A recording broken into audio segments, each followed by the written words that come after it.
Drummerly.com Unlimited Drama Series. The speedometer on the luxury Porsche read 85 in a 45 zone when I hit the sirens. Just another Thursday night in our sleepy New England town, or so I thought until the driver's window rolled down and my wife Rachel's perfectly manicured hand emerged with her license. "Evening, ma'am," I said, keeping my voice steady as my world tilted sideways. "Do you know why I pulled you over?" Rachel turned to face me, her emerald eyes cold as winter ice. "Hello, Jack. Working late again, I see." The passenger door opened, and out stepped Colin Travers, Rachel's 28-year-old cousin. Designer jeans, polo shirt that probably cost more than my weekly salary, and that smirk that made me want to rearrange his face. He'd been staying with us for 3 months now, supposedly getting back on his feet after some failed crypto venture. "Hey there, Detective Leland," Colin drawled, stretching like he owned the street. "Just showing Rachel here how her car really handles. You know how it is with these high-performance machines. They need to be pushed to their limits." My partner Pete Gorman stepped up beside me, hand resting on his weapon. Something about Colin's cocky attitude had triggered his cop instincts too. "Sir, please return to the vehicle," Pete said firmly. Colin laughed, a sound like breaking glass. "Relax, officer. We're all family here, right, Jack? Though I guess you've been so busy with your little police games, you haven't noticed what's been happening at home." Rachel's blouse was buttoned wrong, I noticed. Her lipstick was smeared. And there was something else, a fresh scratch on her collarbone, visible in the streetlight's harsh glare. "Rachel," I said quietly, "step out of the car." She complied, moving with that fluid grace that had caught my eye 8 years ago at the police charity auction. Back then, she'd been a junior PR executive with dreams of running her own firm. Now she was 32, successful, beautiful, and apparently screwing around with her cousin. "Jack, don't make this into something it's not," she said, but her voice carried no conviction. Colin moved closer, invading my personal space. "You know what your problem is, detective. You're always late to the party, always one step behind." Pete's radio crackled. "Unit 47, we have a bolo on a Colin Travers, wanted for questioning in connection with a cryptocurrency fraud case. White male, late 20s, brown hair, approximately 6 feet tall." The color drained from Colin's face. Pete's hand moved to his cuffs. "Well, well," I said, feeling the first spark of satisfaction I'd had in months. "Looks like you're the one who's behind now, Colin." But before Pete could make a move, headlights swept across us. A black BMW pulled up, and out stepped Simone Walsh, Rachel's best friend and apparently Colin's lawyer. Blonde, sharp-suited, and carrying herself like she owned the world. "Officers, I'm attorney Simone Walsh. My client won't be answering any questions tonight." Within 15 minutes, Colin was walking free with a court date 2 months away. Rachel stood beside the Porsche, arms crossed, defiant. "This isn't over," I told her as Pete and I prepared to leave. She smiled then, cold and cruel. "You're right, Jack, it's not. But you're not man enough to do anything about it." As I walked back to the patrol car, I noticed Rachel's purse had spilled open on the ground. Among the scattered contents was a hotel keycard, the Riverside Inn, room 237, and a second cell phone I'd never seen before. I pocketed both items. "Everything okay, Jack?" Pete asked as we drove away. I watched the Porsche's taillights disappear in the rearview mirror. "Just getting started, partner. Just getting started." And the next morning, I sat in my kitchen staring at Rachel's burner phone while she showered upstairs. The hotel keycard lay beside it like evidence in a case I was building against my own life. The phone was locked, but Rachel had always been predictable. Her birthday. The screen lit up, revealing 3 months of messages between her and Colin. My coffee turned to acid in my stomach as I scrolled through their exchanges. "Can't wait to feel you inside me again. Jack's working late patrol. Come over. He's so clueless, it's almost sad." But it was the most recent message that made my hands shake. "Time to end this charade. I'm done pretending to love him." Rachel appeared in the doorway, towel wrapped around her body, hair still dripping. "You're up early." "Couldn't sleep," I said, slipping the phone into my jacket pocket. "Thinking about last night." She poured herself coffee, avoiding my eyes. "Colin made a mistake. The speeding, I mean. He's been under a lot of stress." "I'll bet he has." I stood, kissing her forehead like nothing had changed. "I'll see you tonight. Try to stay under the speed limit." At the station, I found Pete at his desk, looking through Colin's file. Your wife's cousin has been a busy boy, Pete said, sliding the folder across to me. 3 different cryptocurrency schemes, all targeting elderly investors. We're talking about $2 million in losses. Any of it recoverable? Doubtful. The money's been moved through so many offshore accounts, it might as well be on Mars. Pete leaned back in his chair. You want to know the really interesting part? His last known address was a luxury apartment downtown, the Pinnacle Tower, penthouse level. Rents $8,000 a month. I thought about Collins sleeping in our guest room, eating our food, screwing my wife in our bed. Guess he's fallen on hard times. Or he's hiding assets. Either way, the DA's building a case. Colin Travers is going down. That afternoon, I drove to the Riverside Inn. Room 237 was on the second floor, overlooking the parking lot. The key card worked perfectly. The room was neat, impersonal, but clearly being used regularly. 2 toothbrushes in the bathroom, women's perfume on the dresser, Rachel's perfume, and in the trash can, a receipt from Victoria's Secret dated 3 days ago, lingerie I'd never seen her wear. I photographed everything with my phone, then settled into the chair by the window to wait. At 4:30, the Porsche pulled into the parking lot. Rachel got out first, looking around nervously. Colin followed, his hand on the small of her back, guiding her toward the stairs, with the casual possessiveness of a man who thought he owned her. They were in the room for exactly 47 minutes. When they emerged, Rachel's hair was messed up, and Colin was grinning like he'd just won the lottery. I waited until they left, then used the keycard one more time. The bed was unmade now, and the room reeked of sex and betrayal. But it was what I found in Colin's jacket pocket that made me smile. A business card for Marcus Webb, private investigator, with a handwritten note on the back. Divorce papers ready. Just say when. S.W. Simone Walsh wasn't just Colin's lawyer. She was helping them plan my destruction. I photographed the card, put it back where I found it, and headed home to have dinner with my loving wife. How was your day? Rachel asked as we sat down to the salmon she'd prepared. Productive, I said, cutting into the fish. Very productive. How about you? Anything interesting happen? She shrugged, not meeting my eyes. Just the usual. Boring meetings, difficult clients. You know how it is. I do indeed. I raised my wine glass in a mock toast. To marriage, and all its little surprises. Rachel's hand trembled slightly as she lifted her own glass. To surprises. As we clinked glasses, I saw fear flicker across her face. Good. She should be afraid. The game was just beginning.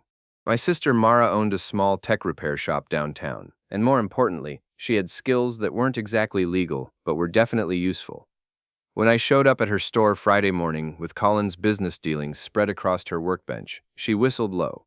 Your wife's cousin is a real piece of work, she said, scrolling through the cryptocurrency fraud evidence I'd compiled. Look at this. He's been using fake testimonials, photoshopped bank statements, the whole 9 yards. Can you trace where the money went? Some of it. He's not as smart as he thinks he is. Mara's fingers flew across her keyboard. Here's something interesting. He's been making regular payments to a shell company called Pinnacle Holdings. Want to guess who owns it? Simone Walsh. Bingo. Your wife's best friend has been laundering Colin's stolen money through her law firm. They're both going down when the feds get wind of this. I leaned back in my chair, pieces of a plan forming in my mind. How long would it take you to create a little video montage?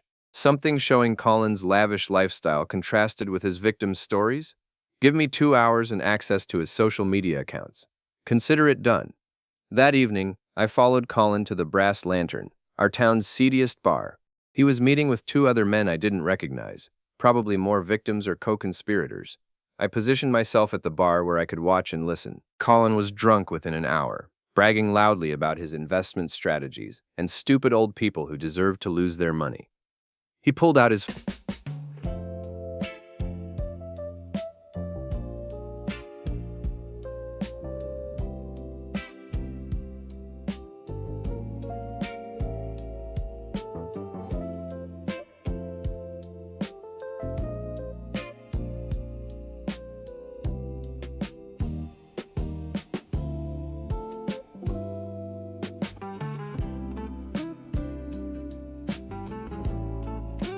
phone, showing off pictures of expensive watches, cars, and trips to Vegas. The best part, Colin slurred, is I've got a place to lay low while the heat dies down. My cousin's husband is a cop, but he's too dumb to see what's happening right under his nose. One of his companions, a thin man with nervous eyes, shifted uncomfortably. Maybe you should keep it quiet, Colin. Cops have friends.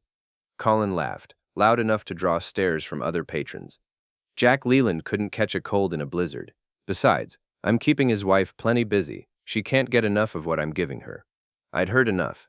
I paid my tab and left, but not before making sure the bartender, who happened to be married to our police dispatcher, had gotten a good earful of Colin's boasting. The next morning, Mara's video was ready. 5 minutes of Colin's Instagram posts showing off luxury goods, intercut with news footage of elderly fraud victims crying about their lost life savings. The contrast was devastating. Where do you want me to post it? Mara asked. Everywhere. Facebook, Twitter, Instagram, TikTok. And send copies to the local news stations, the district attorney's office, and the FBI's financial crimes unit. This is going to destroy him. That's the idea. By Monday morning, Colin's video had gone viral. The local news picked it up for their evening broadcast. Rachel's PR firm was fielding calls from reporters, asking about their employees' connection to the cryptocurrency scammer. And Colin himself was hiding in our guest room, afraid to show his face in public. Jack, we need to talk, Rachel said when I got home from my shift. She was waiting in the living room, still dressed in her work clothes, but looking haggard. Colin sat beside her on the couch, no longer the cocky predator from the traffic stop. This video that's going around, Rachel continued. Someone's targeting Colin, trying to destroy his reputation. His reputation? I laughed, settling into my recliner. Rachel, the man's a criminal. He's stolen $2 million from senior citizens. His reputation destroyed itself. Colin leaned forward, his face flushed with anger. You did this, didn't you? You're trying to frame me. Frame you. Colin, every piece of evidence in that video came from your own social media accounts. You posted those pictures yourself, bragged about that lifestyle yourself. I didn't frame you. You hung yourself. You son of a Iju. Careful, I said quietly. You're a guest in my house. Act like it. Rachel put a restraining hand on Colin's arm. Jack, please. Colin made some mistakes, but he's family. Can't you make this go away? I stared at my wife, this woman I'd loved and trusted for 8 years, asking me to cover up for her lover's crimes. No, Rachel, I can't make it go away. And I wouldn't if I could. Colin stood up abruptly. This isn't over, Leland. You're right, I said, meeting his glare. It's not. Pack your things. You have 24 hours to find somewhere else to stay. You can't throw me out. This is Rachel's house too. Actually, it's not. The deed is in my name only. Rachel's not on the mortgage, not on the title, nothing. So when I say get out, you get out. The color drained from Colin's face. Rachel looked stunned. Jack, she said softly, I didn't know. There's a lot you don't know, sweetheart. But you're about to learn. Colin was gone by Tuesday morning, but not far. Pete ran his plates and found him checked into the Riverside Inn, the same hotel where he'd been meeting Rachel. The irony was perfect. You want me to keep an eye on him? Pete asked. Nah, let him stew. He's about to have bigger problems. I was right. By Wednesday, the FBI had frozen Colin's remaining assets and issued a federal warrant. Simone Walsh's law firm was under investigation, and Rachel was barely speaking to me, communicating only in cold, clipped sentences when absolutely necessary. Thursday evening, I was working out in our basement gym when I heard voices upstairs. Rachel was on the phone, speaking in hushed, urgent tones. I can't take much more of this, Simone. He knows. I don't know how, but he knows everything. I crept up the stairs, staying in the shadows. No, Colin's being careful. We're only meeting at the hotel now, and Jack's been working nights this week. A pause. What do you mean, evidence? What kind of evidence? Another long pause. Then Rachel's voice, sharp with panic. A private investigator? When? Why didn't you tell me sooner? I smiled in the darkness. Marcus Webb, the PI whose card I'd found in Colin's jacket, had apparently been busy. Okay. Yes, I'll be careful. But Simone, we need to move faster. I can't keep pretending to love him. It's making me sick. That night, after Rachel fell asleep, I checked her burner phone again. New messages, more desperate than before. Colin, the feds are closing in. We need to disappear. Rachel, I can't just leave. Jack will hunt us down. Not if he's in jail. Simone has a plan. Rachel, what kind of plan? Domestic violence. You show up at the station with some bruises. Claim he's been hitting you. His cop buddies won't protect him from that. I don't know if I can do it. Colin out of this marriage or not. This is our chance. I screenshot everything, then put the phone back where I'd found it. So they wanted to play dirty. Fine by me. Friday morning, I called in sick and drove to Marcus Webb's office. The private investigator was a thin, nervous man in his 50s who looked like he'd rather be anywhere else when I showed him my badge. Detective Leland, I can explain. Relax, Webb. I'm not here to arrest you. I'm here to hire you. His confusion was almost comical. Hire me, but I'm already working for Simone Walsh. I know. She wants evidence of my wife's affair for divorce proceedings. Here's the thing. I want the same evidence. I slid an envelope across his desk, containing 200 messages, deleted photos, a folder called Don't Open. Watch more on Grammarly.com. $5,000 in cash. I want photos, video, audio recordings, everything you can get, and I want it before they can frame me for domestic violence. Webb's eyes widened. How did you? I'm a detective, Webb. It's what I do. The question is, are you going to help me, or do I tell the FBI about your involvement in laundering Colin's stolen cryptocurrency? I never laundered anything. Maybe not, but you took money from Simone Walsh, who took money from Colin Travers, who stole it from senior citizens. In the eyes of the law, that makes you part of the conspiracy. Webb's hands shook as he opened the envelope. What exactly do you want me to do? Your job. Document the affair. Get me evidence I can use. And Webb, if you warn them I'm onto their plan, I'll make sure you go down with them. That evening, Rachel announced she was going out with friends from work. Girls' night, she said, not meeting my eyes. I'll probably be late. Have fun, I said, kissing her cheek. Don't do anything I wouldn't do. She flinched at my touch, then grabbed her purse and headed for the door. I gave her a 10-minute head start, then followed. The Porsche was parked outside the Brass Lantern, but Rachel wasn't inside drinking with girlfriends.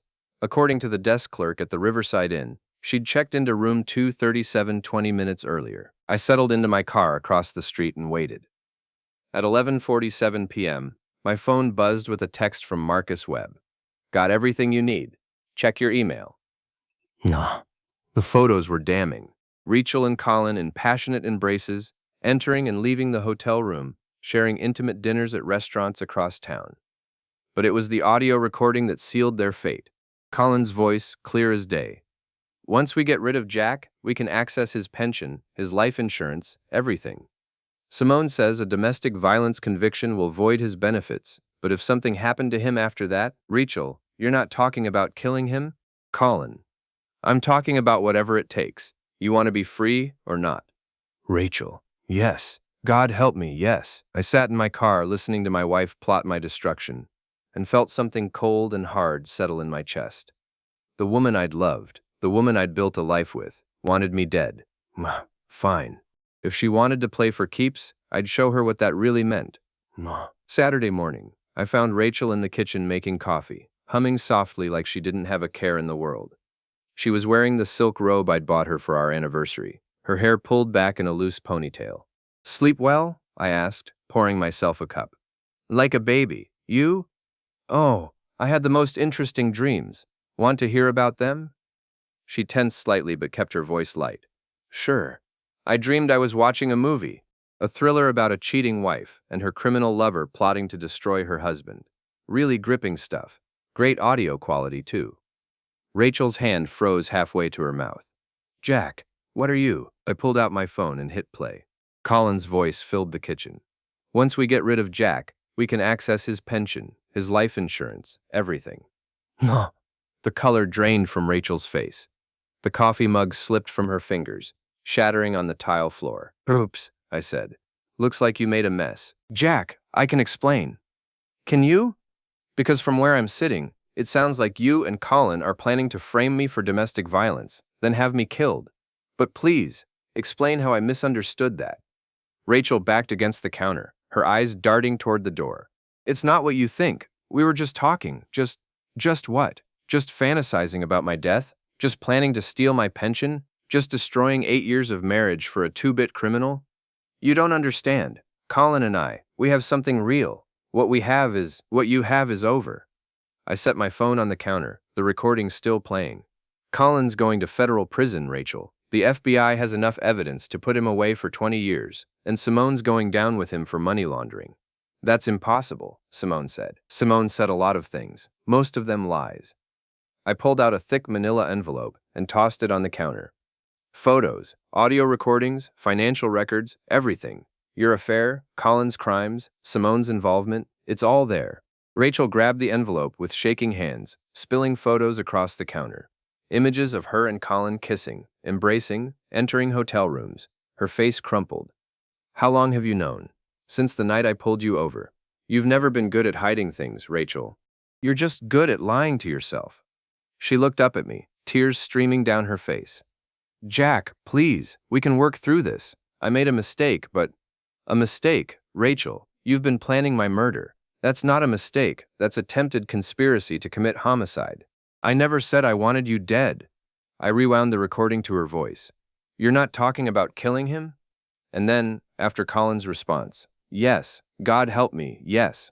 That's not what I meant, she whispered. Then what did you mean? She had no answer. My phone rang.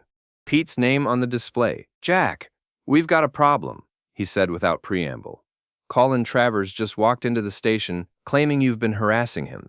Says you've been following him, threatening him, making his life hell. I looked at Rachel, who was watching me with desperate hope in her eyes.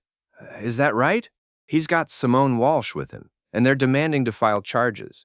Lieutenant wants to see you ASAP. On my way. I hung up and smiled at Rachel. Looks like Colin's making his move. Too bad for him I'm 3 steps ahead.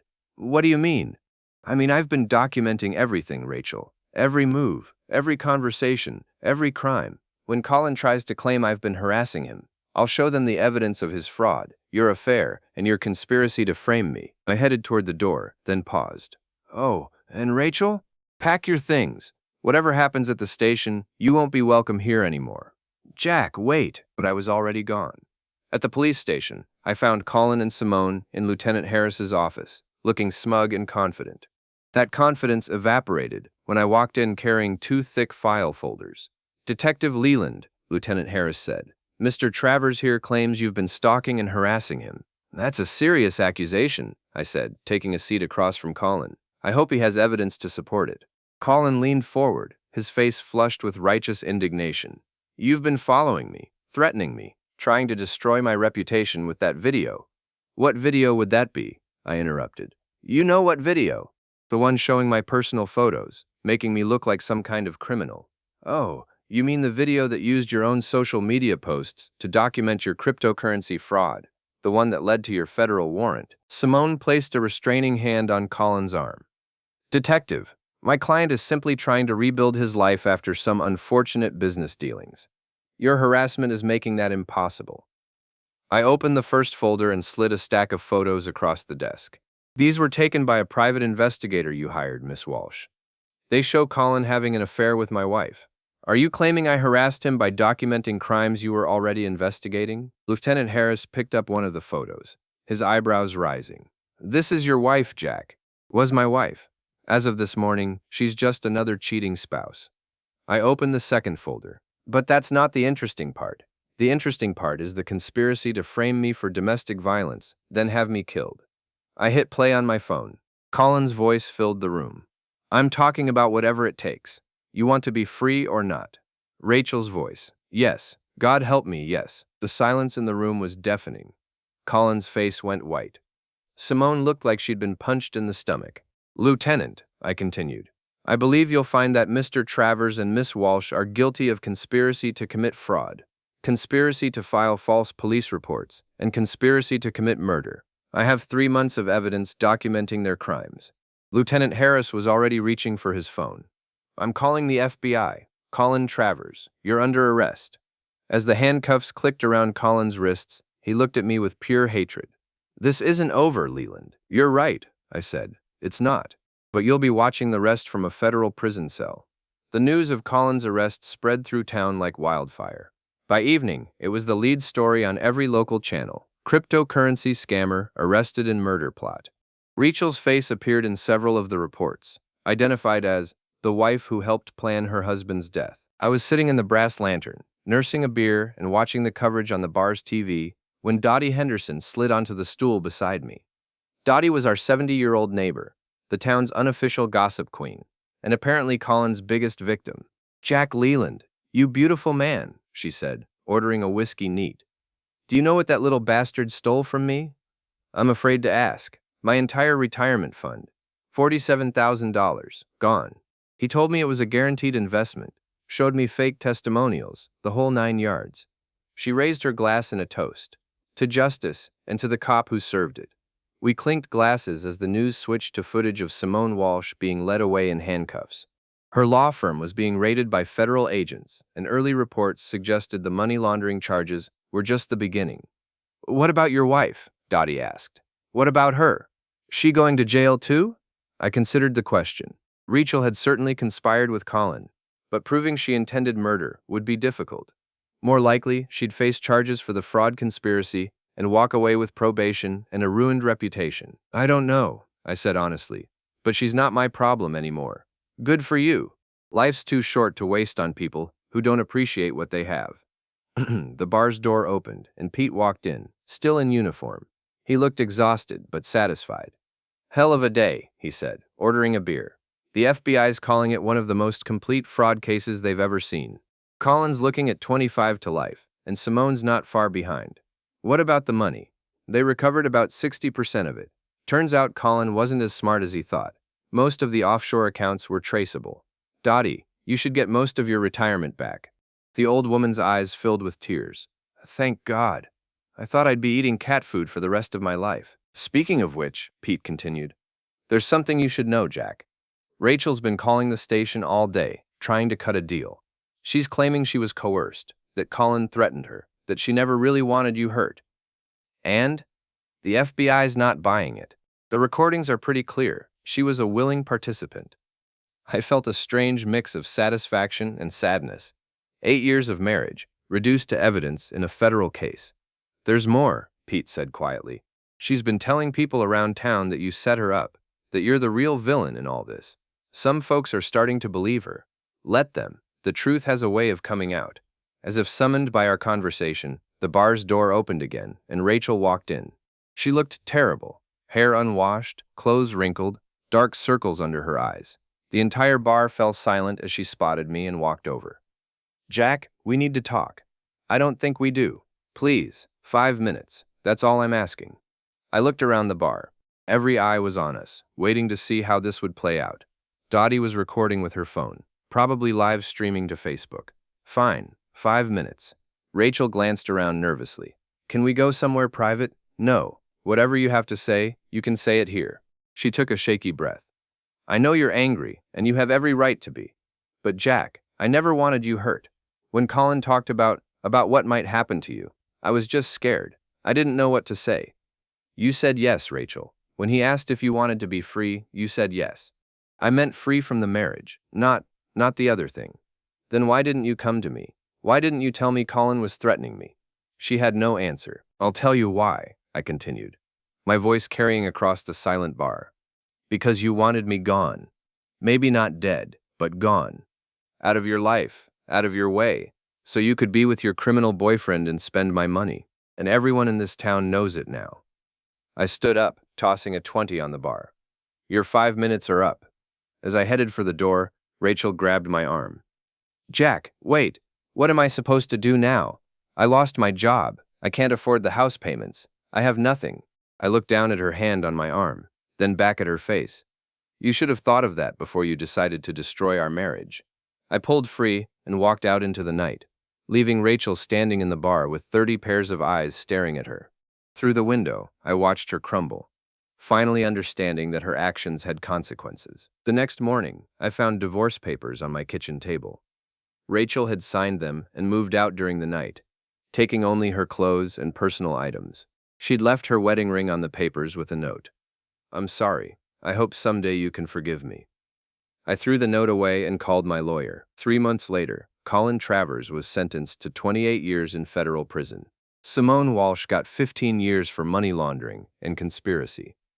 Rachel pleaded guilty to fraud conspiracy and received 5 years probation and a $50,000 fine. The divorce was finalized on a Tuesday. I kept the house, the cars, and my pension.